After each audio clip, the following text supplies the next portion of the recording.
A decisão não aconteceu em um palco chamativo nem durante um lançamento viral de produto. Ela aconteceu em silêncio, a portas fechadas, dentro de uma das empresas de motores mais tradicionais do planeta. A Cummins. Um nome que a maioria das pessoas associa a diesel pesado, caminhões e ao passado. Mas foi nesse momento que tudo mudou. Durante anos, a indústria automotiva global seguiu uma única narrativa. Os veículos elétricos eram inevitáveis. As baterias substituiriam os motores. Qualquer um que ainda investisse em combustão estaria apenas adiando o fim.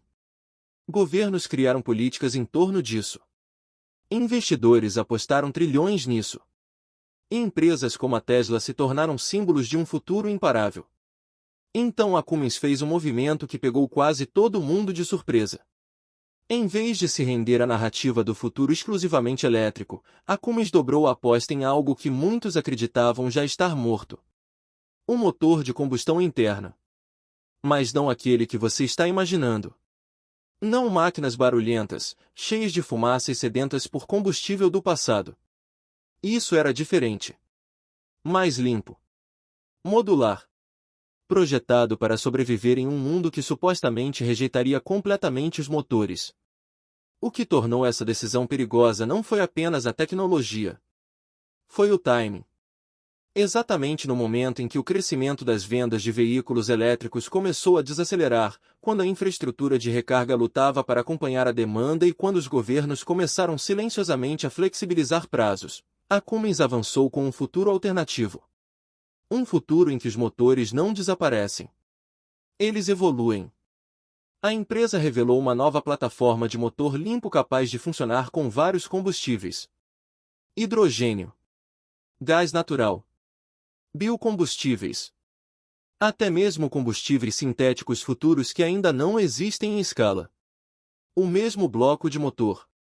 As mesmas linhas de fabricação. Combustível diferente, dependendo do que o mundo escolher a seguir. Mas aqui está a parte de que ninguém fala. Isso não foi apenas uma escolha de engenharia. Foi uma escolha estratégica. Ao apostar na flexibilidade em vez da ideologia, a Cummins se posicionou para vencer independentemente da direção que o mercado tomar. Se os veículos elétricos dominarem, eles apoiam sistemas eletrificados. Se o hidrogênio decolar, eles estão prontos. Se os mercados emergentes continuarem usando combustão por décadas, a Cummins já está lá. Essa única decisão enviou uma onda de choque silenciosa pela indústria. Porque expôs uma verdade desconfortável. A transição para veículos elétricos não é tão simples, rápida ou universal quanto foi vendida. Caminhões pesados, equipamentos de construção, transporte marítimo e economias em desenvolvimento não se movem na velocidade do Vale do Silício. Eles se movem com base em custo, confiabilidade e infraestrutura. E apenas baterias ainda não resolvem esses problemas. De repente, a narrativa de dominação total da Tesla começou a parecer frágil. Não errada. Apenas incompleta. Executivos de toda a indústria perceberam isso. Alguns descartaram publicamente o movimento da Cummins como irrelevante. Outros permaneceram em silêncio. Mas, internamente, as estratégias começaram a mudar. Planos de investimento foram revisados. Roteiros ajustados discretamente. Foi aqui que tudo mudou. Porque, quando um gigante tradicional dos motores desafiou abertamente a ideia de um futuro exclusivamente elétrico, deu permissão para que todos os outros repensassem suas suposições. E as empresas que enxergaram essa mudança cedo já estão se posicionando para o que vem a seguir. A verdadeira batalha não era elétrico contra gasolina. Era rigidez contra adaptabilidade. E a indústria está prestes a aprender qual delas sobrevive. Durante anos, o domínio da Tesla pareceu inevitável. Não apenas por causa de seus carros, mas por causa da história que ela contou. Uma ruptura limpa com o passado. Software acima da mecânica. Baterias acima dos motores. Qualquer um que questionasse esse futuro era rotulado como lento, ultrapassado ou com medo da mudança. E por um tempo, os números sustentaram essa narrativa. A Tesla se moveu mais rápido que as montadoras tradicionais. Construiu redes de carregamento enquanto outras ainda debatiam padrões. Transformou carros em computadores sobre rodas enquanto concorrentes ainda consertavam cadeias de suprimentos. O mercado recompensou essa velocidade com avaliações astronômicas e uma influência cultural que nenhuma montadora jamais havia alcançado. Mas, abaixo da superfície, rachaduras começaram a aparecer. O primeiro sinal não foi a queda nas vendas. Foi a desaceleração do ritmo. O crescimento não parou, mas deixou de acelerar. Descontos se tornaram mais comuns.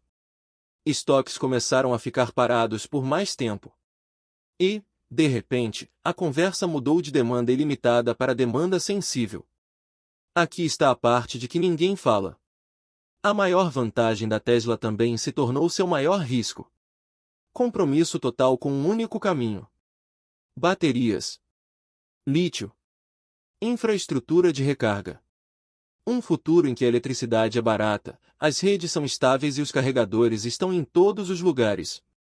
Esse futuro está chegando. Mas não está chegando de forma uniforme. Nas grandes cidades, os veículos elétricos fazem sentido. Em áreas urbanas densas, com subsídios e carregamento doméstico, a experiência é quase perfeita. Mas o mercado automotivo global não vive apenas nas cidades. Ele se estende por regiões rurais, economias em desenvolvimento, redes logísticas e indústrias onde o tempo parado custa milhões. É aqui que o domínio da Tesla começa a parecer menos garantido. Carregar veículos pesados leva tempo. Atualizações de rede elétrica levam anos. Matérias-primas são voláteis. E a pressão geopolítica sobre as cadeias de suprimento de baterias cresce silenciosamente, não de forma barulhenta. Cada interrupção expõe o quão concentrado o ecossistema de veículos elétricos ainda é. Enquanto isso, empresas que nunca desafiaram publicamente a Tesla começaram a se proteger. Elas não anunciaram isso com tweets ousados ou apresentações dramáticas. Fizeram isso em fábricas, em contratos com fornecedores e em laboratórios de motores que nunca fecharam. E então a Cummins entrou na conversa. Não atacando a Tesla diretamente, mas oferecendo algo que a Tesla não oferece. Opcionalidade. Um caminho adiante que não depende de uma única solução energética vencer rápido o suficiente. Isso mudou a psicologia do mercado. Quando investidores e formuladores de políticas viram uma alternativa crível à eletrificação total, a Tesla deixou de ser o único futuro. Tornou-se um futuro entre vários. Ainda poderosa. Ainda influente. Mas não mais intocável. O que aconteceu depois chocou a indústria.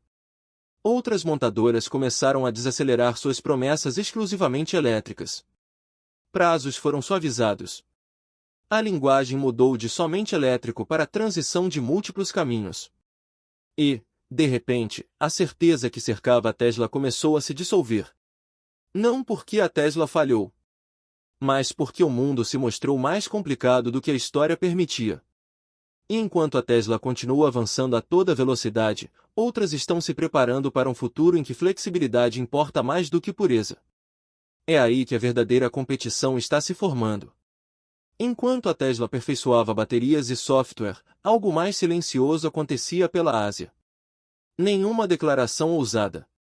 Nenhum evento dramático para a imprensa. Apenas planejamento de longo prazo construído sobre lições duras de décadas sobrevivendo a guerras de preços brutais e extraindo lucros de margens mínimas. BYD, Toyota e Suzuki nunca acreditaram totalmente na ideia de uma única tecnologia vencedora. Publicamente, apoiaram a eletrificação. Em privado, prepararam-se para todo o resto. A BYD é frequentemente descrita como a Tesla da China, mas essa comparação perde a verdadeira história. A BYD não pensa como um disruptor do Vale do Silício. Ela pensa como um império de cadeia de suprimentos. Baterias, motores, eletrônicos, híbridos, veículos elétricos puros e até plataformas de combustão coexistem lado a lado. Quando um desacelera, outro assume. Foi aqui que tudo mudou. Quando as guerras de preços dos veículos elétricos começaram a pressionar as margens, a BYD não entrou em pânico. Reduziu preços, absorveu o choque e continuou construindo. Por que controla seu fornecimento de baterias? Por que nunca abandonou os híbridos? Por que nunca apostou a empresa inteira em um único resultado? A Toyota seguiu um caminho diferente, por anos, foi ridicularizada por isso. Enquanto o mundo corria para a eletrificação total, a Toyota continuou refinando os híbridos. Não como um passo temporário, mas como uma solução de longo prazo. Baterias mais baratas. Pacotes menores. Menos pressão sobre a infraestrutura de recarga. Reduções imediatas de emissões sem esperar que a rede elétrica alcançasse. Mas aqui está a parte de que ninguém fala. A verdadeira vantagem da Toyota não são os híbridos. É a paciência. A empresa entende algo que muitas marcas focadas em veículos elétricos ignoram. Os mercados globais não se movem em sincronia. O que funciona na Noruega não funciona na Índia. O que funciona na Califórnia não funciona no Sudeste Asiático. A Toyota projeta para o meio da curva, não para a borda mais barulhenta dela. E depois há a Suzuki. Pequena. Eficiente. Muitas vezes ignorada. Mas estrategicamente posicionada em mercados onde a adoção de veículos elétricos levará décadas, não anos. Índia. Sudeste Asiático. África. Regiões onde a acessibilidade importa mais do que ideologia e a confiabilidade importa mais do que autonomia. A Suzuki não perseguiu manchetes. Dobrou a aposta na eficiência. Veículos leves. Motores compactos. Sistemas híbridos que reduzem o consumo de combustível sem aumentos massivos de custo. Enquanto outros competiam por compradores de veículos elétricos premium, a Suzuki consolidou o mercado de massa. É aqui que a estratégia de motores limpos da Cummins se encaixa perfeitamente. Motores capazes de usar hidrogênio. Plataformas multifuel. Tecnologias projetadas não para um futuro, mas para vários. De repente, as estratégias dessas empresas se alinharam. Não oficialmente. Não por meio de parcerias. Mas por suposições compartilhadas sobre a realidade. A indústria automotiva não está fazendo uma transição em linha reta. Ela está se fragmentando. Regiões diferentes. Cronogramas diferentes. Vencedores diferentes. E as empresas que entendem isso não estão gritando sobre isso. Elas estão silenciosamente se posicionando para durar mais do que o barulho feito por aqueles que assumiram que o futuro chegaria de uma só vez. O que parece hesitação por fora é, na verdade, preparação. E as empresas que abraçaram a flexibilidade cedo estão prestes a parecer muito inteligentes. Publicamente, a indústria automotiva ainda fala com confiança. Comunicados à imprensa falam de visões ousadas. Entrevistas repetem frases cuidadosamente escolhidas sobre sustentabilidade e eletrificação. Na superfície, a direção parece clara. Mas, a portas fechadas, a conversa é muito diferente. Executivos não estão mais perguntando quão rápido podem se tornar elétricos. Eles estão perguntando quanto risco conseguem sobreviver se a transição acontecer mais devagar do que o prometido. E essa mudança de pensamento é sutil, mas está em toda parte. Aqui está a parte de que ninguém fala. O maior medo dentro da indústria não é ficar para trás nos veículos elétricos. É apostar tudo em uma única tecnologia e errar o prazo. Os custos das baterias não caíram de forma tão suave quanto o previsto. A infraestrutura de recarga é desigual e cara. As atualizações da rede elétrica são políticas, lentas e muitas vezes invisíveis para os consumidores. E quando os subsídios mudam, a demanda reage instantaneamente. É aqui que a realidade colide com a ambição. As montadoras estão descobrindo que vender veículos elétricos de forma lucrativa é muito mais difícil do que vendê-los em escala. Cortes de preço aumentam o volume, mas destroem margens. Promessas de software nem sempre se traduzem em receita recorrente. E a lealdade é mais frágil quando concorrentes conseguem igualar autonomia e recursos em poucos meses. Enquanto isso, regulações que antes pareciam imutáveis estão silenciosamente se tornando flexíveis. Metas são estendidas. A linguagem é suavizada. Prazos ganham exceções. Não porque os governos abandonaram a eletrificação, mas porque vem o mesmo atrito que a indústria vê. Transporte pesado, frotas comerciais e mercados emergentes simplesmente não podem esperar por uma infraestrutura perfeita. É por isso que o movimento da Cummins foi tão importante. Ao validar a combustão limpa como um caminho legítimo, deu cobertura à indústria. De repente, executivos puderam defender hibridização, hidrogênio e estratégias multifuel sem parecer que estavam resistindo à mudança. E isso mudou as dinâmicas internas de poder. Divisões de motores que deveriam ser encerradas agora estão sendo reconfiguradas. Orçamentos de pesquisa estão sendo redistribuídos. Fornecedores antes descartados voltaram às reuniões estratégicas. O futuro se tornou menos binário. O que aconteceu depois chocou a indústria. Empresas que publicamente se comprometeram com linhas totalmente elétricas começaram silenciosamente a estender plataformas de combustão. Outras adiaram conversões de fábricas. Algumas até reabriram discussões sobre combustíveis sintéticos, tecnologias antes descartadas como distrações. Isso não significa que os veículos elétricos estejam falhando. Significa que a indústria está admitindo algo que evitou dizer em voz alta. Não existe uma única tecnologia vencedora. Não existe um cronograma universal. E não existe uma solução única para todos. As empresas que sobreviverão não serão as mais barulhentas nem as mais rápidas. Serão aquelas que construíram sistemas flexíveis o suficiente para se adaptar quando as suposições falharem. A verdadeira mudança não é tecnológica. É psicológica. E quando essa mentalidade muda, as estratégias acompanham. O futuro que está sendo construído agora não se parece com aquele que foi prometido 5 anos atrás. Ele é mais confuso. Mais lento em alguns lugares. Mais rápido em outros. E muito menos ideológico. O maior erro que as pessoas cometem é assumir que isso é um recuo do progresso. Não é. É uma correção. Os veículos elétricos continuarão crescendo. Nas cidades. Nos segmentos premium. Em regiões onde infraestrutura e políticas se alinham perfeitamente. A Tesla continuará sendo uma força poderosa nesses lugares. A BYD continuará dominando a eletrificação de baixo custo. Essa parte da história não vai desaparecer. Mas aqui está o que quase ninguém está pronto para admitir. A indústria automotiva global não está caminhando para um único futuro. Ela está se dividindo em vários. Em uma direção, veículos totalmente elétricos se tornam o padrão para a mobilidade urbana. Em outra, os híbridos dominam silenciosamente o mercado de massa porque oferecem o melhor equilíbrio entre custo, conveniência e emissões.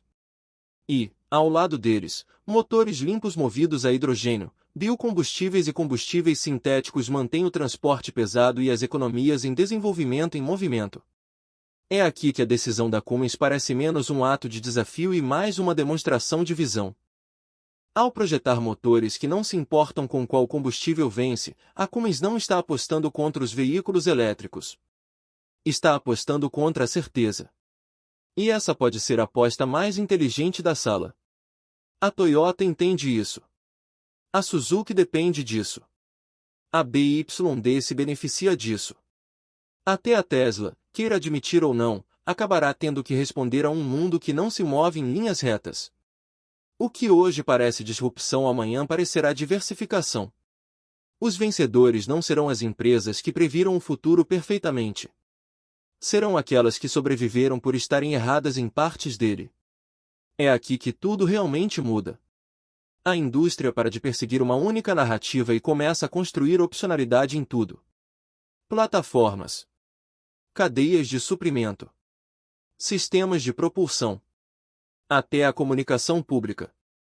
A flexibilidade se torna a nova vantagem competitiva. E quando a história olhar para trás para este momento, não dirá que a revolução dos veículos elétricos falhou. Dirá que a indústria finalmente amadureceu.